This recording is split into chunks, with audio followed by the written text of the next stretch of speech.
छत्तीसगढ़ के दूसरे चरण की 70 सीटों पर कल मतदान संपन्न हुआ। 7 नवंबर को पहले चरण का मतदान हुआ था, जहां पर 20 सीटों पर मतदान हुआ था। वहीं कल 70 सीटों पर छत्तीसगढ़ में दूसरे चरण का मतदान हुआ। वहीं कांग्रेस और बीजेपी की तरफ से अब इस मतदान के बाद दावे किए जा रहे हैं, वादे किए जा रहे हैं। दोनों ही पार्टी अपने अपनी जीत का दावा कर रही है, अपने अपनी बहुमत में सरकार बनाने का दावा कर रही है और बहुत सारी प्रतिक्रियाएं भी आ रही हैं।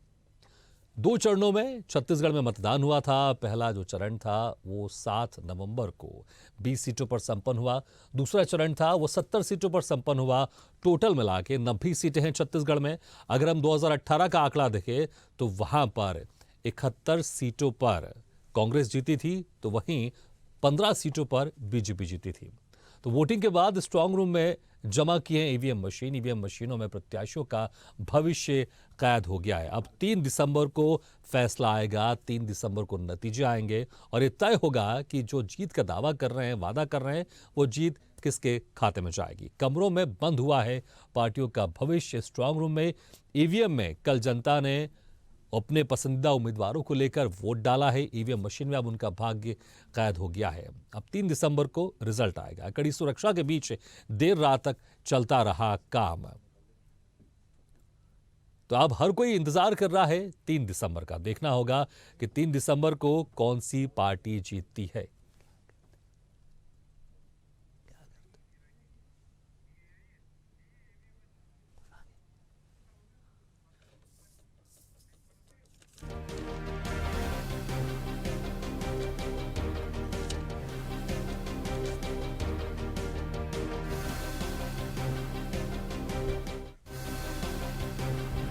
तो छत्तीसगढ़ के दूसरे चरण के 70 सीटों पर मतदान संपन्न हो चुका है। कल 17 नवंबर को वोटिंग के बाद स्ट्रांग रूम में जमा किए गए ईवीएम मशीनों में प्रत्याशियों का भविष्य कैद हो गया है।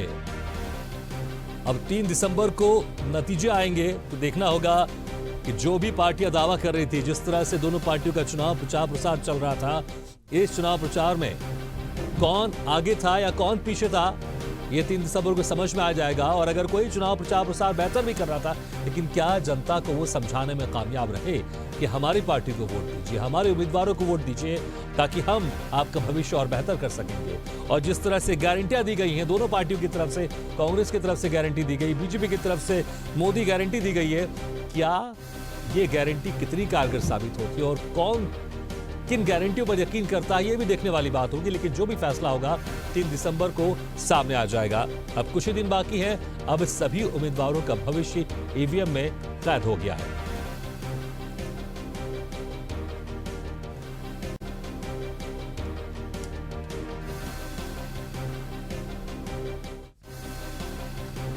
इस खबर पर और ज्यादा जानकारी के लिए सीधे रुख करते हैं रायपुर का और बात करते हैं हमारे संवाददाता शशिकांत साहू। शशिकांत, अब 90 के 90 सीटों पर मतदान हो चुका है। पहले चरण में 20 सीटों पर मतदान हुआ था और कल 17 नवंबर को 70 सीटों पर मतदान संपन्न हो चुका है। अब सभी प्रत्याशियों की जो भविष्य है वो ईवीएम में कैद हो चुका है। स्ट्रांग रूम में रख दिए गए हैं वो ईवीएम। क्या पूरी तरह से रख गए या फिर अभी भी कुछ ईवीएम जो दूरस्थ क्षेत्र है वहां से आ रहे हैं, और किस तरह के सुरक्षा के इंतजाम किए गए हैं? भागीरथ जी, चुनावी परीक्षा में सभी जो प्रत्याशी है उसकी किस्मत अब ईवीएम में कैद हो गए हैं। तमाम प्रत्याशियों को कल जो किस्मत है ईवीएम में कैद हो गए। 3 दिसंबर को जब नतीजे आएंगे तब उनकी किस्मत को खुलेंगे। तो निश्चित तौर से कल मतदान हुए 70 विधानसभा सीटों में, इससे पहले 20 विधानसभा सीटों में मतदान हुआ। तो उसके बाद ईवीएम को सुरक्षित स्थान पर लाके रख दिया गया है। तमाम सुरक्षा की व्यवस्था के बीच, चाक चौबंद व्यवस्था के बीच जो ईवीएम है उन्हें कैद करके सीसीटीवी कैमरा की निगरानी में रखे हुए हैं। हाँ, हालांकि अभी कुछ जिस तरह से विधानसभा में दूरस्थ अंचल क्षेत्र है वहां मतदान हुआ था और उन सभी क्षेत्रों से देर रात तक जो ईवीएम मशीनें हैं वो स्ट्रांग रूम तक आ गए हैं। हम राजधानी रायपुर के स्ट्रांग रूम की आपको तस्वीर दिखाना चाहेंगे। रायपुर के 7 विधानसभा सीटों के, रायपुर जिले की 7 विधानसभा सीट है उनकी स्ट्रांग रूम राजधानी रायपुर के सेज बहार स्थित गवर्नमेंट इंजीनियरिंग कॉलेज को बनाया गया है। यहाँ तमाम सुरक्षा की व्यवस्था है। इसके अलावा सीसीटीवी कैमरे की निगरानी में रहेगी। साथ ही जो है जो तमाम राजनीतिक दल है, राजनीतिक दलों के जो कार्यकर्ता है वो भी जो है ईवीएम जहां स्ट्रांग रूम है वहां पर निगरानी बना के रखे हुए होंगे। तस्वीर आपको यहाँ भी दिखाना चाहेंगे सीसीटीवी कैमरे की। सीसीटीवी कैमरे में किस तरह से तमाम जो ईवीएम है उनको रखा गया है, किस तरह से स्ट्रांग रूम में इसके अलावा जो सीआरपीएफ के जवान है वो तैनात रहेंगे। स्ट्रांग रूम के बाहर सील करके रखे हुए। इसके अलावा जिन 7 अलग अलग विधानसभा सीट है, 7 विधानसभा सीटों के नामवार जो स्ट्रांग रूम है वो स्ट्रांग रूम में रखे गए हैं। और सीसीटीवी कैमरे में जो है पूरी तरह से निगरानी में जो ईवीएम है सभी ईवीएम को रखे गए हैं। न केवल रायपुर जिले के बल्कि तमाम छत्तीसगढ़ के जितने भी विधानसभा सीट है सभी को जिला मुख्यालय में स्ट्रांग रूम के रूप में रखे गए। स्ट्रांग रूम में इस स्ट्रांग रूम में कड़ी व्यवस्था भी रखी गई है। सुरक्षा की चौबंद व्यवस्था रखी गई है। सभी जवानों की ड्यूटी में तैनात की गई है। केवल जो निर्वाचन अधिकारी है वही अंदर तक जा सकेंगे। इसके अलावा बिल्कुल शशिकांत, निर्वाचन अधिकारी हैं जो वहां पे संबंधित अधिकारी है वो अंदर जा सकते हैं, लेकिन जो कार्यकर्ता होते हैं पार्टियों के या पार्टियों के जो नेता होते हैं उनके अंदर एक शंका हमेशा रहती है कि कहीं कुछ ईवीएम में छेड़छाड़ तो नहीं हो रही है, कहीं अदला बदली तो नहीं हो रही है। इसके चलते वहां पर इस बात को आश्वस्त करने के लिए जो वहां पर नेता आएंगे या कार्यकर्ता आएंगे वो कहां तक पहुंच सकते हैं, और क्या उनकी कोई सीमित संख्या, क्योंकि वो भी चाहेंगे उनकी नजरों में रहे सारी चीजें और एक पारदर्शिता तरीके से चुनाव आयोग इस जो मतदान की प्रक्रिया हुई उसके बाद जो गिनती की प्रक्रिया होगी उसको पारदर्शिता के साथ संपन्न करवाए। तो कार्यकर्ताओं के लिए, नेताओं के लिए क्या कुछ वहां पर इंतजाम है कि वह आकर संतुष्ट हो सके कि जिन ईवीएम में उनके भाग्य का फैसला कैद हुआ है वो ईवीएम सही सलामत है? बिल्कुल भागीरथ जी, जिस तरह से ईवीएम को लेकर हमेशा सवाल उठता रहा है कि ईवीएम में कहीं ना कहीं गलत तरीके से जो है जो ईवीएम है वो गलत तरीके से काम कर रहे हैं। ऐसे में जो है ईवीएम जब मतदान होने के बाद स्ट्रांग रूम में रखे गए हैं सीसीटीवी कैमरे की निगरानी में। इसके अलावा जिस तरह से जो तमाम राजनीतिक दल है उनके सामने में जो है जो कैमरे हैं उन्हें सील पैक किया गया था। ऐसे में जो राजनीतिक दल हैं वो भी यहाँ स्ट्रांग रूम है, स्ट्रांग रूम के बाहर जो सीसीटीवी कैमरे की निगरानी में रखा गया है वहां तक जो है वे जो कार्यकर्ता है पहुंच सकते हैं। और कार्यकर्ता वो भी ऐसे कार्यकर्ता होंगे जिन्हें निर्वाचन आयोग के द्वारा जो है उन्हें पास किया गया होगा या निर्वाचन आयोग ने उन्हें नियुक्त किया होगा। ऐसे जो पार्टी है उनके जो कार्यकर्ता है वो रहेंगे, चूंकि सीसीटीवी कैमरे में तो निगरानी में रहेंगे ही जो ईवीएम है। इसके अलावा जो कार्यकर्ता है वो भी अपनी निगरानी बनाए रखे होंगे, क्योंकि हमेशा सवाल ईवीएम और जो एक दूसरे के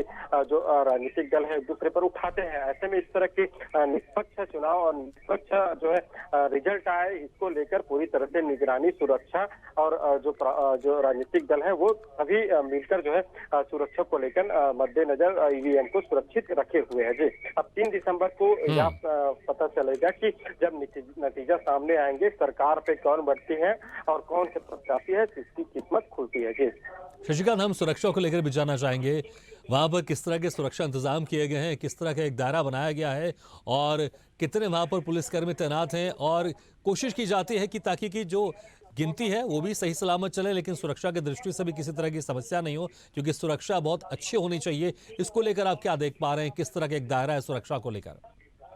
बिल्कुल, देखिए भागीरथ जी, हम सीधी तस्वीर आपको दिखाना चाहेंगे सुरक्षा को लेकर। किस तरह से जो जवान है सीआरपीएफ के जवान हैं उनकी तैनाती की गई है। न केवल यहीं पर बल्कि अंदर भी जो है जवानों की तैनाती की गई है। किस तरह से राइफल लेकर जो है जो जवान है वो ड्यूटी पर तैनात है। इसके अलावा जो है अंदर में भी जो जवान है उनकी तैनाती की गई है। जवानों की लगातार जिस तरह से जो जवान है उनकी अलग अलग जो क्षेत्र है, पहले मेन गेट के अलावा अंदर में अलग अलग जो रूम है, रूम के बाहर में जो जवानों हैं उनकी तैनाती की गई है। तो निश्चित तौर से जो सुरक्षा है, सुरक्षा में किसी तरह की गड़बड़ी जो है जो निर्वाचन आयोग है वो नहीं करना चाहती। सुरक्षा लोग को लेकर पूरी तरह से चाक चौबंद व्यवस्था की गई है। जब 3 दिसंबर को मतगणना होगा तो उसके लिए भी व्यवस्था जो है जो अलाउंस है, जो अन्य जो साउंड है उनकी व्यवस्था भी की गई है। अंदर आने की अनुमति किसी को नहीं रहेगी। बाहर ही वे जो कार्यकर्ता है, जो प्रत्याशी है वो जहां स्ट्रांग रूम में है, स्ट्रांग रूम के अंदर जब गिनती होगी तो बाहर से अपनी जो गिनती है उनके बारे में जानकारी भी ले सकते हैं। जी बिल्कुल।